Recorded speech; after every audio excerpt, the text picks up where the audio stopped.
love you.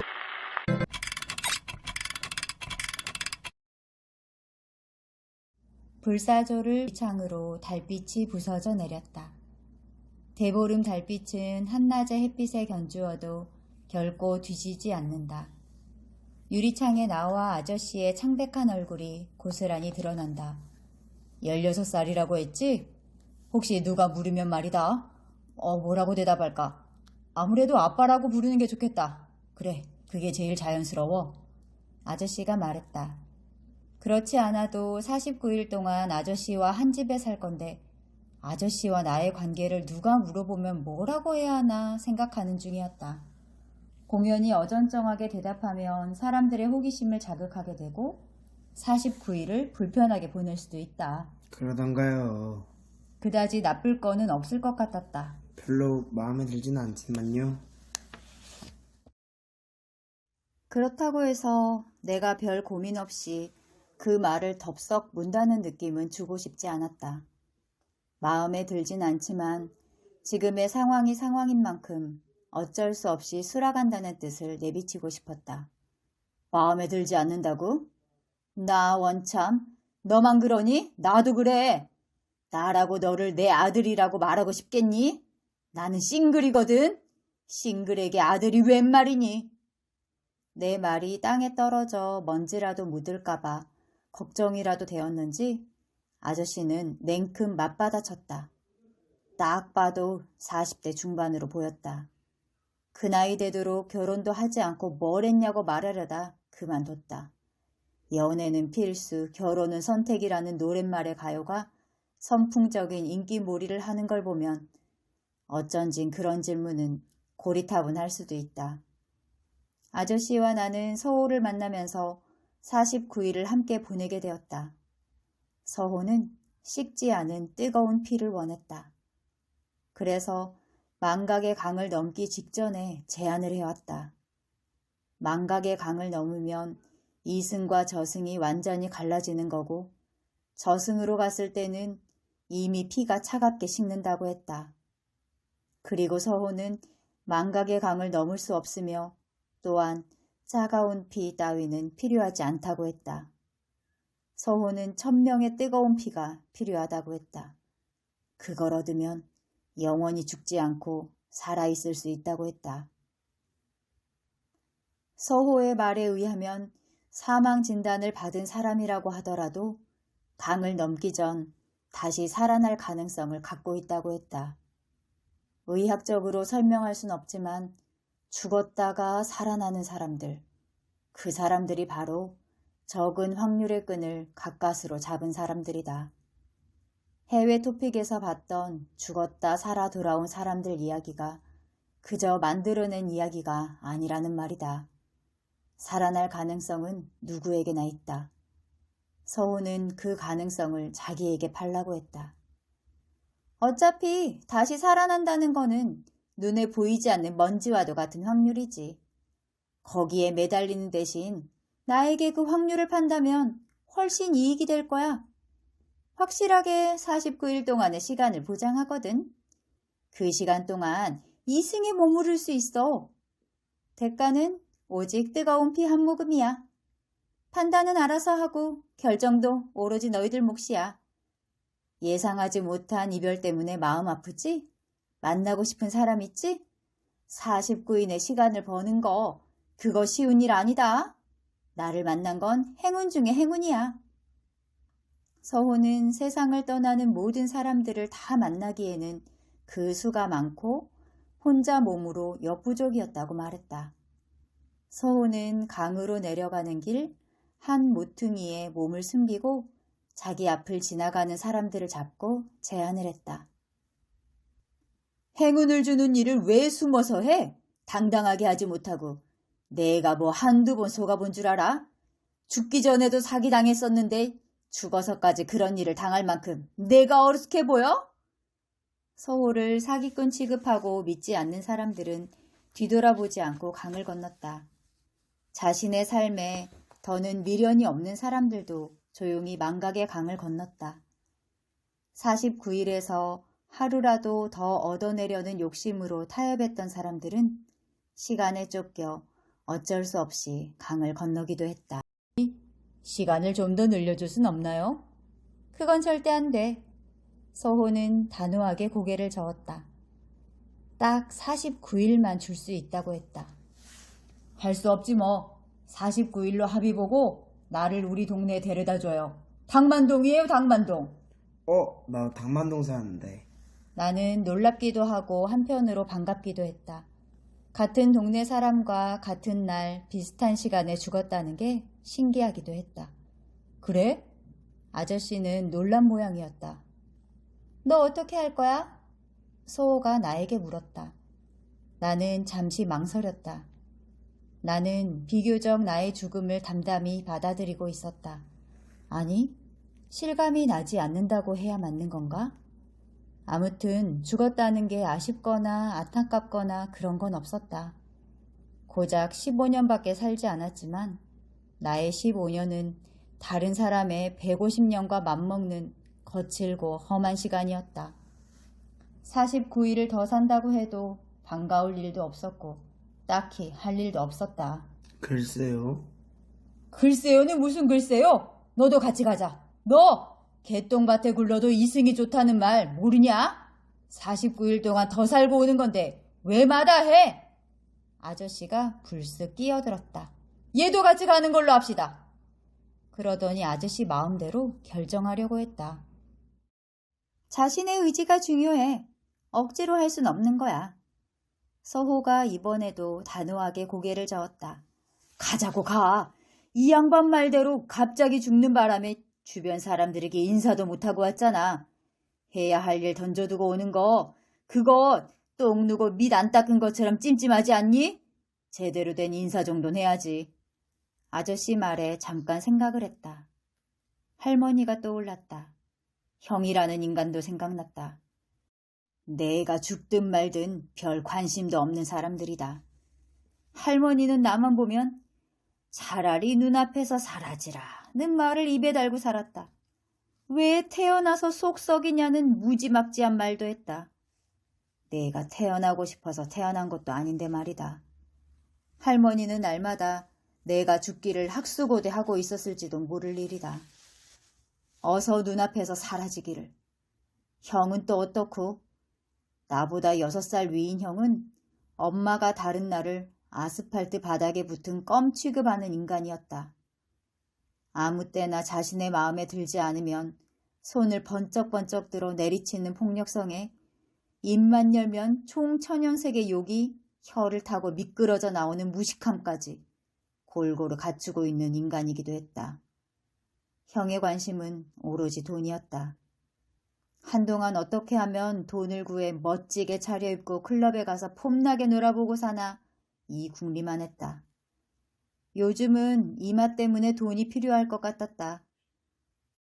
어쩌다 머리카락 심어주는 이벤트에 당첨되는 행운을 얻었는데 그날 형은 새로운 사실을 알게 되었다고 했다.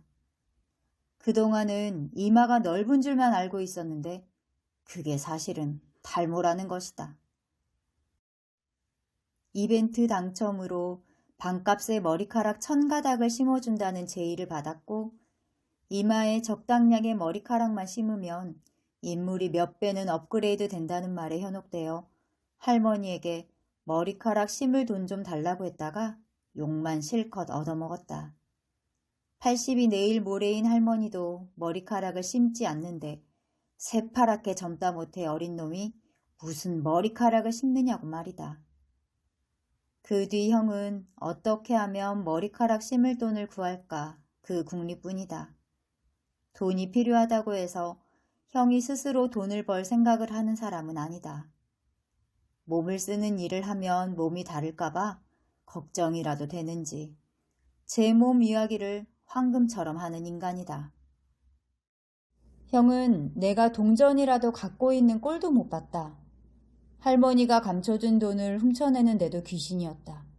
그리고 그걸 나에게 뒤집어 씌웠다. 생각만 해도 머리가 지끈거린다. 돌아가고 싶지 않은 집이다. 돌아가봤자 악다구니 쓰며 싸우는 일의 연장일 뿐이다. 어차피 사람들 모두 갑자기 죽는 거 아닌가요? 인사를 제대로 하고 죽는 사람이 어디 있겠어요? 귀찮게 뭐하러 돌아가요? 모르는 소리 하고 있네. 정리 싹 하고 죽은 사람들 많아. 그러지 말고 내 말 들어. 한 살이라도 더 먹은 사람 말 들어. 후회할 일 없으니까. 아저씨가 내 옆구리를 찔렀다. 그런데 이 아저씨? 왜 나와 같이 가지 못해 안달인지 모르겠다. 시간 없어. 빨리 결정해. 서호가 이맛살을 찡그리며 재촉했다. 지금까지 그런 생각이 들지 않았는데 슬쩍 서호의 존재에 대해 의심이 들었다. 저 사람 믿어도 되는 건가? 뭔가 꿍꿍이 속이 따로 있는 거 아닌가? 믿든 믿지 않든 그것도 네가 판단해야 하는 거야. 서호는 내 마음속을 귀신처럼 알아차렸다. 그럼 그러던가요. 의심한 것이 미안하기도 하고 아저씨가 옆에서 자꾸 눈짓을 주는 바람에 허락했다. 따지고 보면 49일 더 산다고 해서 그렇게 손해볼 것도 없고 말이다. 뜨거운 피를 대가로 주어야 한다고 하지만 죽은 사람에게 피는 아무 필요 없는 거 아닌가? 그까짓 것 시원하게 한 모금 주고 말지 뭐.